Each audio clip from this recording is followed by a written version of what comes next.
কুম্ভ রাশির ক্ষেত্রে মঙ্গল এতদিন অষ্টম ঘরে অবস্থান করছিল। মঙ্গল হচ্ছে কুম্ভ রাশির ক্ষেত্রে তৃতীয় ঘর, যেটা যোগাযোগের ঘর মেষ রাশি, এবং কর্মের ঘর যেটা হচ্ছে বৃশ্চিক রাশি, সাধারণ রাশি। এই দুটি ঘরের অধিপতি মঙ্গল অষ্টম ঘরে অবস্থান করছিল এবং শনির সাথে সমসপ্তম যোগ তৈরি হয়েছিল। তো এই সেপ্টেম্বরের 13 তারিখে 2025 মঙ্গল রাশি পরিবর্তন করছে, অবস্থান করবে এবার ভাগ্যের ঘর তুলা রাশিতে। তো কর্মের ঘরের অধিপতি মঙ্গল ভাগ্যের ঘরে অবস্থান করছে। তো এই সময়কালে মঙ্গলের সাথে শনির সমসপ্তম যোগ ভঙ্গ হলো। বর্তমানে কুম্ভ রাশির 7.5 শেষ চরণ চলছে। রাশির উপর রাহু অবস্থান করছে, আর পঞ্চম ঘরে দেবগুরু বৃহস্পতি অবস্থান করছে, আর ভাগ্যের ঘরে এবার মঙ্গল অবস্থান করবে। তো সমসপ্তম যোগের ভঙ্গ, তারপরেও কিন্তু শনির সাথে ষষ্ঠক যোগ থাকছে। তো যাই হোক, মঙ্গলের একটা প্রভাব অবশ্যই পড়বে এই কুম্ভ রাশির উপর। তো কোন দিক থেকে কুম্ভ রাশি এই সময়কালে লাভবান হবে, কোন দিক থেকে আবার বিশেষ সাবধানে থাকতে হবে, এবং কোন বিশেষ উপাচার করবে কুম্ভ রাশি, এই সমস্ত কিছু আজকের ভিডিওতে তুলে ধরব। তো অনুষ্ঠানটি শুরু করার আগে সমস্ত দর্শক বন্ধুদের নমস্কার জানাচ্ছি, এবং তার সাথে বলবো যারা বহুদিন ধরে অনুষ্ঠান দেখছেন এখনও পর্যন্ত সাবস্ক্রাইব করেননি, অবশ্যই সাবস্ক্রাইব করবেন। এই চ্যানেলের সঙ্গে থাকুন, জ্যোতিষীয় সম্পর্কিত অনেক তথ্য জানতে পারবেন। তবে আমি কোনো রকমভাবে কোনো দর্শক বন্ধুকে বিভ্রান্ত করার চেষ্টা করছি না। এটা গ্রহের গোচরের উপরই আলোচনা করা হচ্ছে, কারো কোনো রকম ব্যক্তিগত কুষ্টি ধরে আলোচনা নয়, এবং চন্দ্ররাশি অনুসারে বলা হচ্ছে। মঙ্গলের রাশি পরিবর্তন কুম্ভ রাশির ক্ষেত্রে একটা ভালো জায়গা নিয়ে আসবে কুম্ভ রাশির ক্ষেত্রে। কারণ কুম্ভ রাশির ক্ষেত্রে কর্মের ঘরের অধিপতিই ছিল মঙ্গল, অষ্টম ঘরে অবস্থান করছিল এতদিন, এবং শনির সাথে কিন্তু আবার ষষ্ঠক যোগ, শনির সাথে আবার সমসপ্তম যোগ তৈরি হয়ে গেছিল। অর্থাৎ কর্মক্ষেত্রে অনেক অশান্তি, ঝুর ঝামেলা এবার কিন্তু সমাপ্ত হচ্ছে কুম্ভ রাশির ক্ষেত্রে। মঙ্গলের এই নবম ঘরে অবস্থান, এই অবস্থানে যেরকম রাহুর দৃষ্টি মঙ্গলের উপর থাকছে, সেরকম কিন্তু দেবগুরু বৃহস্পতির দৃষ্টি এই কুম্ভ রাশির উপরে থাকছে, এবং রাহুর উপরেও থাকছে, এবং তার সাথে থাকছে হচ্ছে মঙ্গলের উপর শুভ পঞ্চম দৃষ্টি। তো এক ত্রিকোণে দেবগুরু বৃহস্পতির অবস্থান পঞ্চম ঘরে, আর অপর ত্রিকোণে হচ্ছে মঙ্গলের অবস্থান। অর্থাৎ দেবগুরু বৃহস্পতির দৃষ্টিতে এবার মঙ্গলও একটা দৃষ্টি পাচ্ছে, এবং রাহুও দৃষ্টি পাচ্ছে, তার সাথে শনিদেবও কিন্তু দেবগুরু বৃহস্পতির আয়ত্তে থাকছে। কারণ দেবগুরু বৃহস্পতির মীন রাশিতেই শনি অবস্থান করছে, এবং অক্টোবরের 3 তারিখে আবার শনিদেব নক্ষত্র পরিবর্তন করবে, তখন চলে আসবে হচ্ছে আবার দেবগুরু বৃহস্পতির নক্ষত্র পূর্বা ভাদ্রপদে। আবার অক্টোবরের 18 তারিখে দেবগুরু বৃহস্পতিও রাশি পরিবর্তন করে নেবে, অতিচারী দেবগুরু বৃহস্পতি তখন উচ্চ অবস্থায় ষষ্ঠ ঘরে অবস্থান করবে। তখন শনির উপর আবার দেবগুরু বৃহস্পতির দৃষ্টি থাকবে, তখন শনি থাকবে দেবগুরু বৃহস্পতির নক্ষত্রে, আবার দেবগুরু বৃহস্পতির দৃষ্টিও থাকবে এই শনির উপরে। তো যাই হোক, 7.5 এই শেষ পর্যায়ে গ্রহের অবস্থান কিন্তু যথেষ্ট ফেভারে থাকছে এই কুম্ভ রাশির ক্ষেত্রে। এবার কুম্ভ রাশির ক্ষেত্রে মঙ্গলের যে দৃষ্টিগুলো, মঙ্গল ভাগ্যের ঘরে অবস্থান করছে তুলা রাশিতে। তো তুলা রাশিতে এখন দেখতে হবে যে এই শুক্রের সাথে তৎকালীন সম্পর্ক উঠে এসছে কিনা, তাহলে কিন্তু মঙ্গল এখানটাতে যথেষ্ট ভালো ফল দিবে। তো তুলা রাশির ক্ষেত্রে মঙ্গলের তৎকালীন সম্পর্ক যথেষ্ট ভালো অবস্থান, কারণ তুলা রাশির যে অধিপতি শুক্র কর্কট রাশিতে অবস্থান করছে, এবং তুলা রাশির শুক্রদেবেরও রাশি পরিবর্তন হবে এর মধ্যে, তখন চলে আসবে আবার ওই সিংহ রাশিতে চলে আসবে, যেটা হচ্ছে সপ্তম ঘর। অর্থাৎ এই সময়কালেও একটা তৎকালীন সম্পর্ক উঠে আসছে মঙ্গলের, যার জন্য মঙ্গলের এই অবস্থান অনেক দিক থেকে সফলতা নিয়ে আসবে এই কুম্ভ রাশির ক্ষেত্রে। এবার মঙ্গলের যে দৃষ্টিগুলো, চতুর্থ দৃষ্টি পড়ছে হচ্ছে মকর রাশির উপর। মকর রাশি হচ্ছে এই মঙ্গলের উচ্চ ঘর। তো মঙ্গলের চতুর্থ দৃষ্টি এই মকর রাশিতে পড়ছে, যেটা হচ্ছে বিদেশের ঘর। আর সপ্তম দৃষ্টি পড়ছে নিজের মূল ত্রিকোণ রাশি মেষ রাশির উপর, যেটা হচ্ছে যোগাযোগের ঘর, পুরুষার্থ পরাক্রম করার ঘর। তো এই ঘরটা হচ্ছে মঙ্গলের মেষ রাশি। আর অষ্টম দৃষ্টি পড়ছে রাশির চতুর্থ ঘর বৃষ রাশিতে। তো তুলা রাশিতে শুক্রের রাশিতে অবস্থান করছে মূল ত্রিকোণ রাশিতে, আবার শুক্রের রাশি অপর রাশি বৃষ রাশির উপরেও মঙ্গলের দৃষ্টি থাকছে। তো কুম্ভ রাশির ক্ষেত্রে মঙ্গলের অবস্থান কিন্তু যথেষ্ট ভালো অবস্থান, এবং মঙ্গল যে নক্ষত্রগুলোতে গোচর করবে, 13ই সেপ্টেম্বর থাকবে চিত্রা নক্ষত্রে, 23শে সেপ্টেম্বর স্বাতী নক্ষত্রে, তারপর হচ্ছে অক্টোবর মাসের 13 তারিখে বিশাখা নক্ষত্রে। প্রত্যেকটা নক্ষত্রেই কিন্তু রেজাল্ট এই সময়কালে যথেষ্ট ভালো দিবে। তবে সব দিক থেকেই যে ভালো ফল পাবে সেটাও না। মঙ্গল হচ্ছে একটি অগ্নিতত্ত্ব। তো মঙ্গলের সবসময় ক্রোধ, জেদ, ইগো একটুতেই মানে লড়ে যাওয়া, ভিড়ে যাওয়া, এগুলো জিনিস থাকে, অত্যধিক সাহস। তো যার জন্য যে মঙ্গল সব দিক থেকে ভালো রেজাল্ট দিবে সেটাও না, অনেক দিক থেকে আবার কিন্তু কুম্ভ রাশিকে সাবধানেও থাকতে হবে। তো সেগুলো সমস্ত কিছুই তুলে ধরবো। তো 13ই সেপ্টেম্বর মঙ্গল কিন্তু চিত্রা নক্ষত্রেই অবস্থান করছে। চিত্রা নক্ষত্র হচ্ছে মঙ্গলের নক্ষত্র, নিজের নক্ষত্র। চিত্রা নক্ষত্রের 2টি চরণ পরে হচ্ছে কন্যা রাশিতে, আর 2টি চরণ পরে হচ্ছে তুলা রাশিতে। তো কন্যা রাশিতে এতদিন ছিল, তখন বুধের প্রভাব ছিল, বুধের বুদ্ধি, জ্ঞান, তারপরে স্মরণশক্তি, ম্যানেজমেন্ট করার ক্ষমতা, ব্যবসায়িক গুণ, এইগুলো জিনিস কিন্তু মঙ্গলের মধ্যে উঠে এসেছিল। এবার কি হচ্ছে, এবার তুলা রাশিতে চলে এসছে, শুক্রদেবের এবার কিন্তু প্রভাবটা থাকবে। শুক্রের প্রতিভা, শুক্রের আকর্ষণ ক্ষমতা, শুক্রের যে গুণ, এটা কিন্তু মঙ্গলের মধ্যে এই নক্ষত্রে থাকাকালীন উঠে আসবে। অর্থাৎ এই দিক থেকে একটা ভালো রেজাল্ট পাবে এই কুম্ভ রাশি। কারণ চিত্রা নক্ষত্রের অধিপতি দেবতাই হচ্ছে বিশ্বকর্মা। তো বিশ্বকর্মার দ্বারা যেটা নির্মিত হয়, সেই নির্মিত জায়গায় কিন্তু ওই বাস্তুদোষ জিনিসটা থাকে না, এটা কিন্তু আমাদের জ্যোতিষশাস্ত্র বলছে। তো এই নক্ষত্রে থাকাকালীন মানে যে সমস্ত নির্মাণ কার্য বা হস্তশিল্প বা কোথাও কোনো কিছু জিনিস তৈরি হচ্ছে, এই সমস্ত কাজে নিজের গুণ, প্রতিভা, এগুলো যথেষ্ট কাজে লাগবে এবং তার সাথে আকর্ষণ জিনিসটা উঠে আসবে যে অমুক ব্যক্তি অমুক কাজের জন্য বিখ্যাত, অতএব সেই কাজের জন্য ওখানটাতেই চলো। এই গুণটা কিন্তু প্রকাশ করাবে মঙ্গল এইখানটাতে। এবং এই সময়কালে যথেষ্ট পুরুষার্থ, পরাক্রম, এগুলো জিনিসও হবে। এবং এই সমস্ত কাজের জন্য দেশ বিদেশ সব জায়গাতে একটা সুনাম যথেষ্ট পাবে। দেশের মধ্যেও কাজ পাবে, দেশের বাইরেও এই সমস্ত জায়গাতে কাজ পাবে।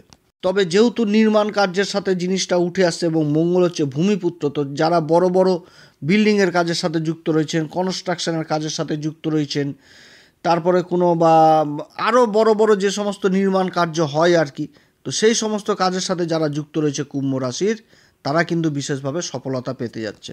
কারণ একটা কনস্ট্রাকশনের কাজ একদিনে কিন্তু সম্পূর্ণ হয় না। কাজ তোলা যায়, কিন্তু কাজ তোলার পর যে একটা ফিনিশিং, সেই জিনিসটা কিন্তু এই সময় বোঝাচ্ছে। অর্থাৎ একটা ডেকোরেশন, একটা ফিনিশিং যেটা আকর্ষণ করবে সমাজকে, সেই কাজগুলোর সাথে যারা যুক্ত থাকছে কুম্ভ রাশির, তারা কিন্তু বিশেষভাবে প্রভাবিত হবে এই সময়কালে। তবে একটি কথা বলবো, মঙ্গল বললাম ওই যে অত্যধিক সাহস, ক্রোধ, জেদ, এগুলো থাকছে। তো এগুলো জিনিস করলে কিন্তু হবে না, ছোটাছুটি এগুলা বেশি করলে হবে না। মনকে স্থির রেখে কর্মের প্রতি ফোকাস করতে হবে। কারণ মঙ্গলের চতুর্থ দৃষ্টিই থাকছে ওই যে মকর রাশির উপর। মকর রাশি হচ্ছে তার উচ্চ ঘর, আর এটা হচ্ছে ওই কুম্ভ রাশির ক্ষেত্রে কিন্তু দ্বাদশ ঘর। এখানটাতে বিদেশ সংক্রান্ত কাজগুলো যথেষ্ট ভালো হবে। যারা বিদেশি কোম্পানিতে কাজ করছেন বা কাজের চেষ্টা করছেন এইগুলো দিক থেকে, তারা কিন্তু সেই জায়গাটাতে একটা সফলতা পাবে এই কুম্ভ রাশির ক্ষেত্রে।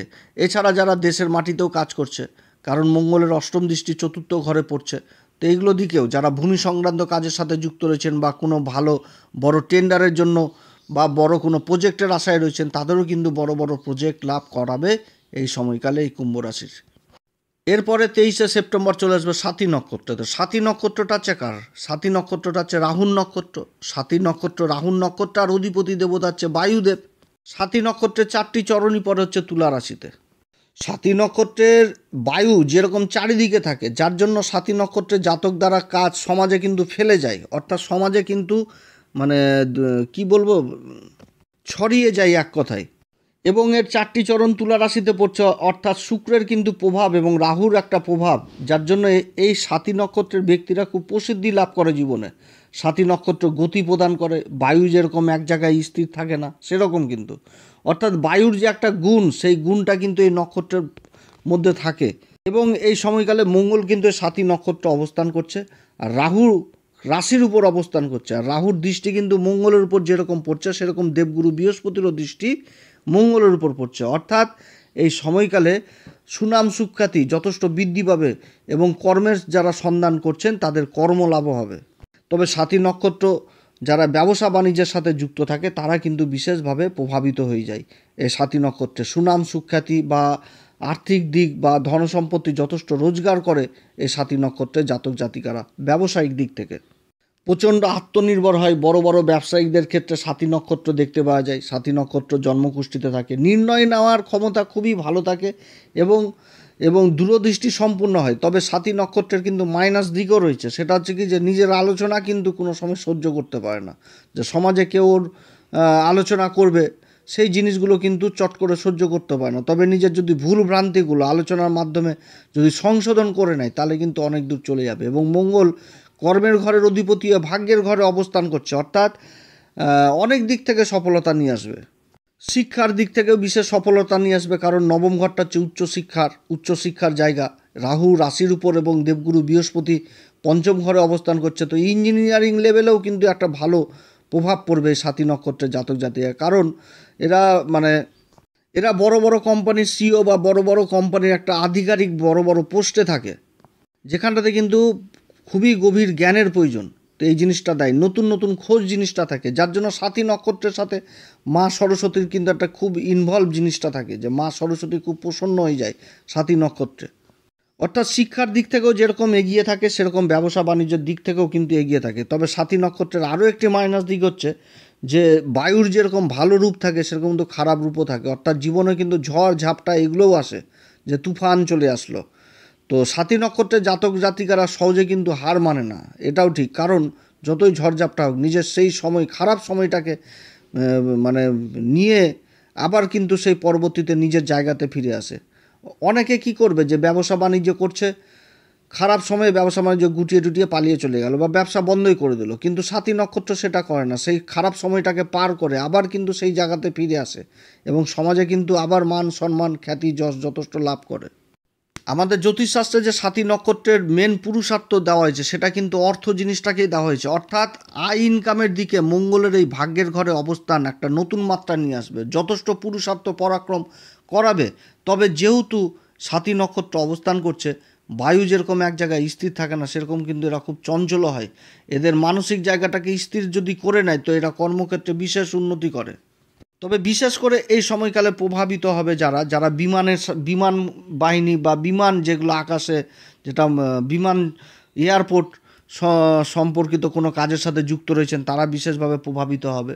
যারা কোনো বিদেশের কাজের সাথে যুক্ত রয়েছেন সেই কাজগুলোতে ভালো উন্নতির যোগ রয়েছে। ব্যাংকের কাজের সাথে যারা যুক্ত রয়েছেন সেই কাজগুলোতে উন্নতির যোগ রয়েছে, কারণ শুক্র আর রাহুর একটা প্রভাব থাকছে অর্থ টাকা পয়সা। তারপর অ্যাডভাইজার হিসাবে যারা কাজ করছেন সেই দিক থেকে উন্নতির যোগ রয়েছে। যারা সঙ্গীত নৃত্য চিত্র এই সমস্ত কাজের সাথে যারা যুক্ত রয়েছেন, বাণী সংক্রান্ত কাজের সাথে যুক্ত রয়েছেন সেই কাজগুলো ভালো হবে। ভ্রমণ সংক্রান্ত কাজের সাথে যারা যুক্ত রয়েছেন সেই কাজগুলো যথেষ্ট ভালো হবে। যারা মিউজিক ডিপার্টমেন্টে রয়েছেন, মিউজিকের যে কোনো ইনস্ট্রুমেন্ট কাজের সাথে যুক্ত রয়েছেন, এই সমস্ত কাজের সাথে তারাও কিন্তু বিশেষভাবে উন্নতির যোগ থাকছে। এবং কুম্ভ রাশির বিশেষভাবে এই সময়কালে যারা আবার কোনো কোম্পানির প্রোডাক্ট মার্কেটে লঞ্চ করছেন, কোনো কোম্পানিতে সিও রয়েছেন, কোনো একটা কোম্পানির প্রোডাক্টকে মার্কেটে লঞ্চ করছেন, বা কোনো প্রোডাক্টের অ্যাডভার্টাইজজনিত বা বিজ্ঞাপনজনিত কোনো কাজের সাথে যুক্ত রয়েছে, তারাও কিন্তু বিশেষভাবে সফলতা পাবে এই সাথী নক্ষত্রে এই কুম্ভ রাশি। রাহু কিন্তু রাশির উপর অবস্থান করছে, আর ভাগ্যের ঘরে মঙ্গল কর্মের ঘরের অধিপতি হয়ে রাহুর নক্ষত্রে অবস্থান। রাহু কুম্ভ রাশিতে যথেষ্ট ভালো ফল দেয় এবং ডিগ্রিও লাভ করেছে রাহু, যথেষ্ট ভালো ডিগ্রি 24 ডিগ্রিতে চলে এসছে। তো এই সময়কালে কিন্তু যথেষ্ট উন্নতির দিক দেখাচ্ছে। তবে অধৈর্য হলে চলবে না এবং নিজের কথাবার্তা মুখের বাণী এগুলোকে সব কিছু ঠিক রাখতে হবে এবং যে কোনো কাজ ধৈর্যের সাথে করতে হবে এবং মেনটেন করে করতে হবে। আলস্যকে ত্যাগ করতে হবে। পিতার সাথে সম্পর্ক ভালো রাখতে হবে এই সময়কালে, সেরকম বাড়ির ছোট ভাই বোনদের সাথেও সম্পর্ক ভালো রাখতে হবে। মুখের ভাষার দিকে যথেষ্ট খেয়াল রাখতে হবে, কারণ মঙ্গল এই নক্ষত্রে অবস্থান করছে এবং তার মূল ত্রিকোণ রাশিকে দেখছে, যেটা সমাজের পরিচিতি, সমাজে উঠা বসা, সমাজের লোকেদের সাথে উঠা বসা, সামাজিক পরিচিতির জায়গা, এইখানটাতে কিন্তু মুখের ভাষা যথেষ্ট একটা গুরুত্ব ভূমিকা নেবে। অতএব এদিক থেকে একটা ভালো উন্নতির যোগ, এদিকে যথেষ্ট খেয়াল রাখতে হবে এই কুম্ভ রাশিকে। অর্থাৎ সাথী নক্ষত্রে মঙ্গল যথেষ্ট ভালো ফল দিবে, কারণ এখানটাতে যেরকম দেবগুরু বৃহস্পতির জ্ঞান লেগে যাচ্ছে এবং মঙ্গলের কিন্তু পুরুষার্থ পরাক্রম এই জিনিসটা লাগছে, তার সাথে রাহুর কিন্তু অ্যাম্বিশন জিনিসটা উঠে চলে আসছে, যে এগিয়ে যাওয়ার প্রবণতা, নতুন নতুন স্বপ্ন সমস্ত কিন্তু উঠে আসছে এই সময়কালে কুম্ভ রাশির ক্ষেত্রে। এরপরে 13ই অক্টোবর চলে আসবে হচ্ছে বিশাখা নক্ষত্র। তো বিশাখা নক্ষত্র হচ্ছে দেবগুরু বৃহস্পতির নক্ষত্র, যার 3টি চরণ পরে এই তুলা রাশিতে, আর একটি চরণ পরে হচ্ছে বৃশ্চিক রাশিতে। তো এখানটাতেও মঙ্গল কিন্তু যথেষ্ট ভালো ফল দিবে, কারণ দেবগুরু বৃহস্পতির নক্ষত্র এই বিশাখা নক্ষত্রের আমাদের জ্যোতিষশাস্ত্রে যে সিম্বল দেওয়া হয়েছে সেটা হচ্ছে কি রাজগেট। তা আগেকার দিনের রাজারা যখন বড় বড় যুদ্ধে জয়ী লাভ হতো কিংবা নিজের লক্ষ্যে পৌঁছে যেত, তো সেই সময় যখন রাজ্যে ফিরে আসতো তো তাকে সেই রাজাকে তো বিশালভাবে সম্মান প্রদান করা হতো। তো যার জন্য রাস্তায় বড় বড় গেট তৈরি করা হতো, রাজগেট। এটা একটা প্রাপ্তি জিনিস। তো যুদ্ধ করতে গেলে তো সংঘর্ষ জিনিসটাকে থাকে। তো সেরকম যে বিশাখা নক্ষত্রে মঙ্গলের এই নবম ঘরে অবস্থান, এটা কিন্তু শিক্ষার দিক থেকে যারা জীবনের লক্ষ্য যে আমাকে সেই জিনিসটা পূরণ করতে হবে, আমাকে বড় হতে হবে, আমাকে আইপিএস অফিসার হতে হবে, আমাকে সেনাপ্রধানের বড় একটা উচ্চ আধিকারিক হতে হবে, এই রকম জিনিসগুলো যাদের অ্যাম্বিশন রয়েছে তারা কিন্তু যথেষ্ট এগিয়ে যাবে এবং সফলতার দুয়ার পাবে এবং সম্মানীয় হবে। তবে বিশাখা নক্ষত্রের কিন্তু মাইনাস দিকও রয়েছে। সেটা হচ্ছে কি যে এদের একটুতে কিন্তু মন ভরে না। একটা লক্ষ্য প্রাপ্তি হওয়ার পরও কিন্তু ভাবে যে আরও যদি কিছু বেশি পাওয়া যায় জীবনে, এই জিনিসটাও থাকে। তবে মেন জিনিসটা হচ্ছে কি যে এদের লক্ষ্য যদি স্থির করে নেয় যে আমাকে সেই জায়গাটাতে সেইটা জিনিস পেতে হবে, এরা কিন্তু জীবনে পায়। অর্থাৎ মঙ্গলের এই দেবগুরু বৃহস্পতির নক্ষত্রে অবস্থান এবং দেবগুরু বৃহস্পতির মঙ্গলের উপর এই দৃষ্টি যথেষ্ট উন্নতির জায়গায় নিয়ে যাবে। একটা ভালো পরিবেশ, একটা ভালো জায়গায় যাচ্ছে কিন্তু এই কুম্ভ রাশি, সেটা শিক্ষার দিক থেকে হোক বা অন্যান্য সেক্টরে হোক। এবং সবথেকে বড় ব্যাপার হচ্ছে কুম্ভ রাশির এই সময়কালে যে দেবগুরু বৃহস্পতির দৃষ্টি পড়ে যাবে এবং রাশির অধিপতি শনির সাথে যে একটা সমসপ্তম যোগ ছিল সেই যোগটা ভঙ্গ হয়ে যাওয়া, এটা কিন্তু একটা ভালো, মানে কুম্ভ রাশির ক্ষেত্রে একটা খুব ভালো। যারা কর্মহীন তাদের কর্মলাভের প্রবল সম্ভাবনা থাকছে, যে কোনো দিক থেকে কর্মে উন্নতির যোগ রয়েছে, প্রমোশনের যোগ রয়েছে, সব দিক থেকে কিন্তু একটা ভালো পরিবেশ তৈরি হচ্ছে এই কুম্ভ রাশির। তবে সবার ক্ষেত্রে যে সমান হবে সেটাও না। অনেক দাদা দিদি ভাই বোনদের জন্মকুষ্ঠিতে গ্রহের অবস্থানই খারাপ, তারা তো অবশ্যই কমেন্ট করবে যে দাদা এত কথা বললেন, কোন দিক দিয়ে যে মঙ্গলের ওই গোচর গেল আর কোন দিক দিয়ে যে শনি সপ্তম ভঙ্গ হলো আর দেবগুরু বৃহস্পতি পঞ্চম ঘরে কী যে ফল দিচ্ছে কিছুই তো বুঝতে পারছি না। তো তাদের ক্ষেত্রে বলবো একটি কথা, ভালো জ্যোতিষীয় পরামর্শ অবশ্যই নেবেন। আমাদের সাথেও যোগাযোগ করতে পারেন, তবে আমাদের শুল্ক লাগু থাকবে এবং আমাদের এখানে একটু দেরি হয়, অল্প সংখ্যক লোককে দেখি, বেশি দেখি না। আপনারা বাইরে কোথাও যোগাযোগ করতে পারেন যেখানটাতে আপনাদের মন চাইবে আর কি। তো যাই হোক, এই সময়কালে প্রত্যেকদিন হনুমান চল্লিশা, বজরংবাণ, শ্রীরাম সীতার প্রণাম মন্ত্র সহকারে পাঠ করবেন এবং তার সাথে পিতাকে বিশেষভাবে সম্মান করবেন, সূর্যদেবকে অর্ঘ্য দিবেন। যে কোনো কাজ করতে গেলে পিতা মাতা উভয়ের আশীর্বাদ নেবেন এবং যারা গুরুর দীক্ষা নেননি অবশ্যই গুরুর দীক্ষা নেবেন, কারণ গুরুর দৃষ্টি কিন্তু লাভের ঘরে থাকছে, সেরকম ভাগ্যের ঘরে থাকছে, সেরকম রাশির উপর থাকছে। আপনারা সবাই ভালো থাকেন। এরপরে আবার আসবে একটি নতুন পর্ব নিয়ে। নমস্কার, ধন্যবাদ।